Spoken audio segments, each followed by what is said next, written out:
పళ్ళు తోముకోకపోవడం కేవలం దంత సమస్యలే కాదు, ప్రాణాంతక ఆరోగ్య సమస్యలకు దారితీస్తుంది. నోటిలోని బ్యాక్టీరియా, గుండె జబ్బులు, ఊపిరితిత్తుల ఇన్ఫెక్షన్లు, నోటి క్యాన్సర్ వంటి తీవ్రమైన అనారోగ్యాలకు కారణమవుతుంది. రోజుకు ఒక్కసారి పళ్ళు తోముకోకపోవడం కూడా ప్రమాదకరం. మీ మొత్తం శరీర ఆరోగ్యం కోసం రోజు 2 సార్లు బ్రష్ చేయడం తప్పనిసరి. చలికాలంలో చల్లటి నీళ్లకు భయపడి చాలామంది పళ్ళు తోముకోవడానికి బద్దకిస్తారు. ఒకరోజు తోముకోకపోతే ఏమవుతుందిలే అని అనుకుంటారు. కానీ ఈ చిన్న అలవాటు ప్రాణాపాయానికి కూడా దారితీసే అవకాశం ఉందని ఆరోగ్య నిపుణులు, అధ్యయనాలు హెచ్చరిస్తున్నాయి. ఇండియన్ డెంటల్ అసోసియేషన్ ప్రకారం మీరు తిన్న 20 నిమిషాల్లోనే నోటిలోని బ్యాక్టీరియా చక్కెర, స్టార్చ్ను ఆమ్లంగా మారుస్తుంది. ఈ ఆమ్లం దంతాల బయటి పొరైన ఎనామిల్ను దెబ్బతీయడం ప్రారంభిస్తుంది.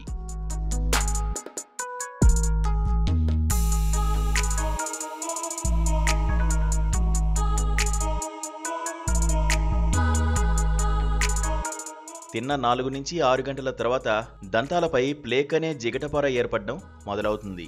12 గంటల తర్వాత ఈ ప్లేక్ గట్టిపడి టార్టారుగా మారుతుంది. 24 గంటల తర్వాత చిగుళ్ళు ఉబ్బడం, రక్తస్రావం కావడం, నోటి నుండి దుర్వాసన రావడం ప్రారంభమవుతుంది.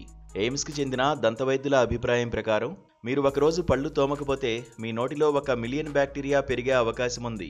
పళ్ళు తోముకోకుండా ఈ అలవాటును కొనసాగించడం అనేది తీవ్రమైన ఆరోగ్య సమస్యలకు, చివరికి మరణానికి కూడా దారితీయవచ్చు.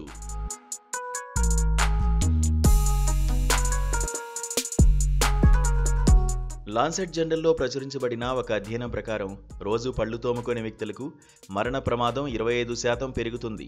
మీరు 1 సంవత్సరం పాటు పళ్ళు తోముకోకపోతే మీ గుండె జబ్బుల ప్రమాదం 3 రెట్లు పెరుగుతుంది. నోటిలోని బ్యాక్టీరియా రక్త ప్రవాహంలోకి ప్రవేశించి ధమనంలో వాపును కలిగిస్తుంది. ఇది గుండె సమస్యలకు దారితీస్తుంది. ఇదే బ్యాక్టీరియా ఊపిరితిత్తుల ఇన్ఫెక్షన్లు, న్యూమోనియాకు కూడా కారణమవుతుంది. పొగాకు వాడకపోయినా పళ్ళు తోముకోని వారికి నోటి క్యాన్సర్ వచ్చే ప్రమాదం ఎక్కువగా ఉంటుందని నిపుణులు హెచ్చరిస్తున్నారు. 1 సంవత్సరం పాటు పళ్ళు తోముకోకపోతే దంతాలు పూర్తిగా కుళ్ళిపోయి కుహరాలు, చీము, విపరీతమైన నొప్పికి దారితీస్తాయి. ఇది చిగుళ్ల వ్యాధికి కారణమై దంతాలు వదిలేయి ఊడిపోయే ప్రమాదం ఉంది. కాబట్టి ఒకరోజు పళ్ళు తోముకోకపోవడం చిన్న విషయమేమీ కాదు. మీ మొత్తం శరీర ఆరోగ్యాన్ని రక్షించడానికి రోజుకు 2 సార్లు పళ్ళు తోముకోవడం తప్పనిసరి.